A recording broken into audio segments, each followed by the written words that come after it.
Hi, welcome to the Org Design Podcast. Tim Brewer, I'm here with Amy Springer, joining me co-host. We have Rhonda Frith-Lyons with us today. Rhonda, thank you so much for coming along. I hope you're enjoying the ODF conference here in Twin Cities. Absolutely, it's fabulous. It's great connecting with everybody. Yeah. For those of you that are out there that are org designers, we're here at a community of org designers that get together, volunteer organization here in the US. And we'll publish more about that alongside the podcast. But we'd love to jump back, Rhonda. Tell us a little bit about how did you become an org designer? Did you go through school thinking, I'm going to become an org designer, Mum, Dad? Or tell us that journey. Share a little bit of what led you to this career. Thanks for asking the question. I actually started out as an architectural engineer, and just natural, the way you think as an architect and as an engineer, it comes together, right brain, left brain. You automatically are a systems thinker, and we're professional problem solvers. That was one of the things that they told us when we were going through school. We're training you not to be architects or engineers, but professional problem solvers. And I've just have carried that theme on throughout my career, and org design just fell into my lap. It was just something, it was a calling, and it just came natural to me. And I never really thought of myself as an org designer, just a professional problem solver that went in and helped work along teams and executives to break down their organizations into these different dimensions, and whether it's systems, processes, or whatever that might be, and us to bring value to the marketplace, make money. Yeah. Make more money. I think everyone's into that.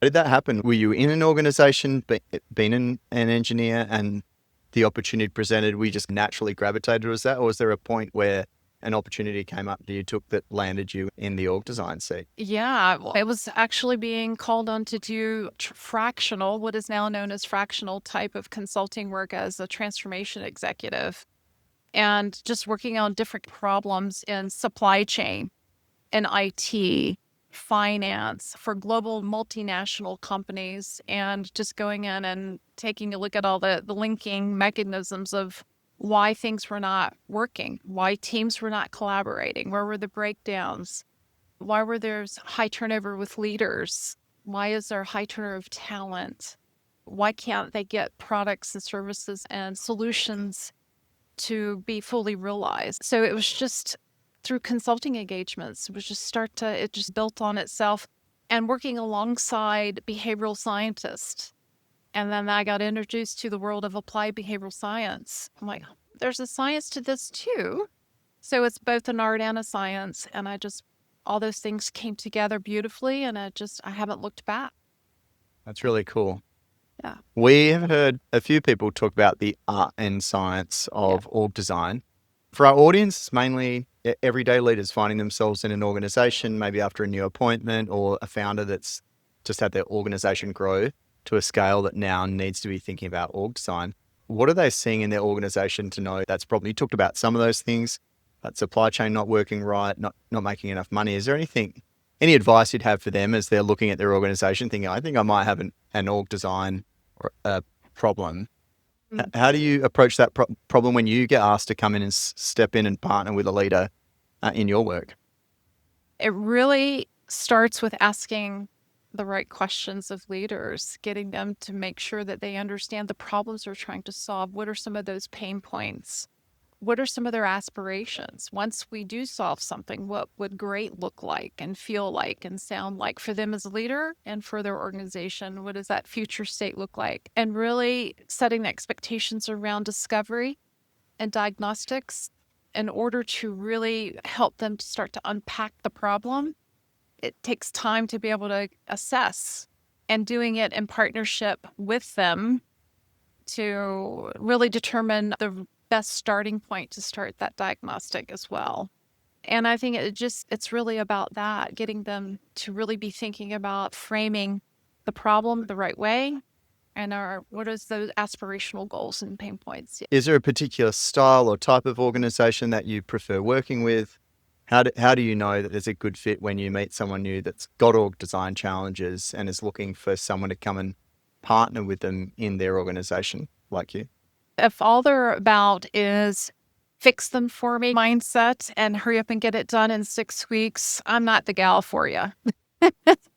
Oftentimes it does begin, it is leader led. It all begins with the leader and making sure that to manage expectations around timing and the approach to be very thoughtful and intentional about where to begin.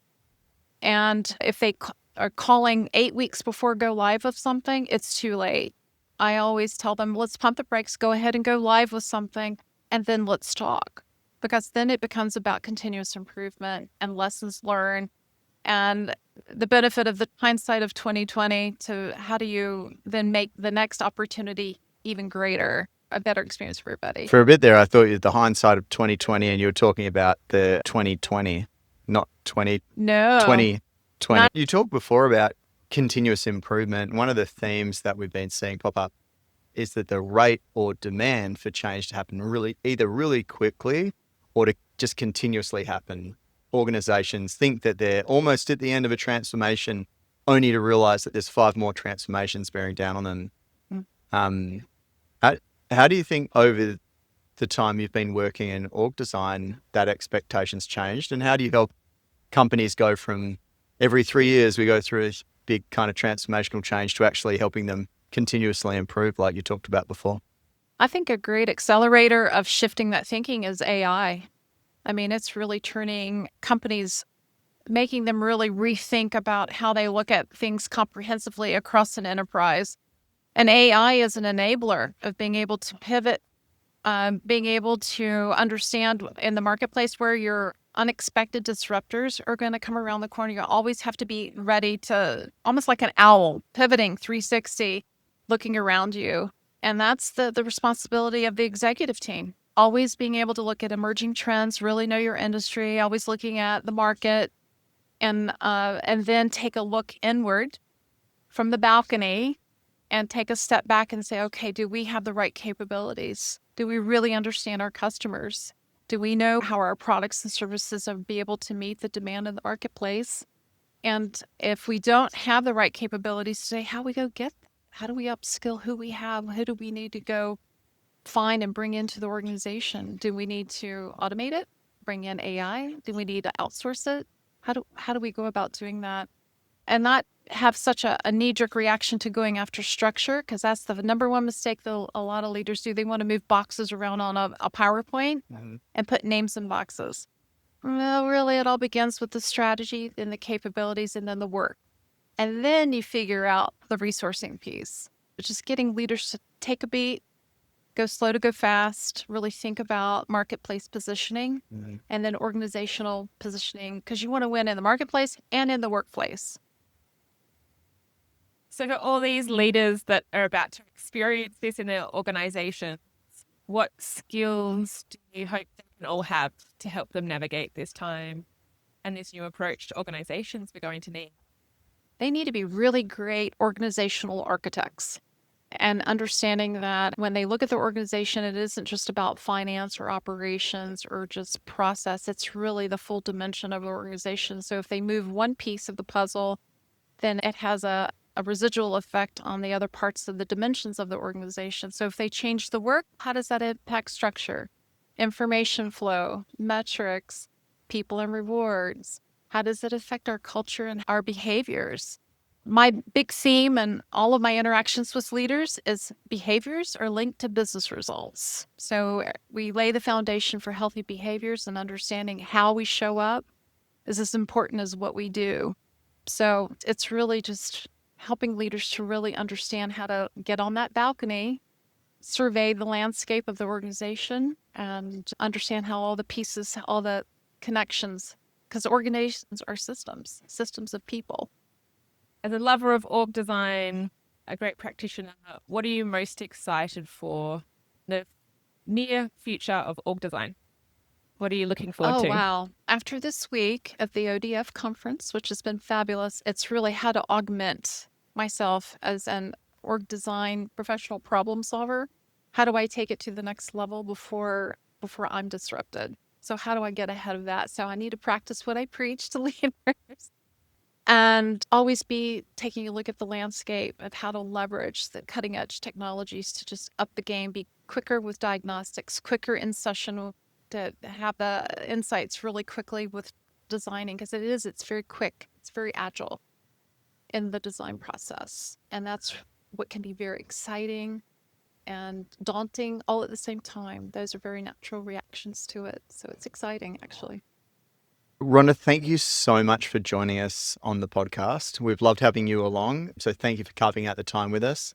Amy, as always, thank you for co-hosting the podcast with me today. And we'll see you all again soon. Thank you so much, Oh, thank Rhonda. you. Take care. Bye-bye.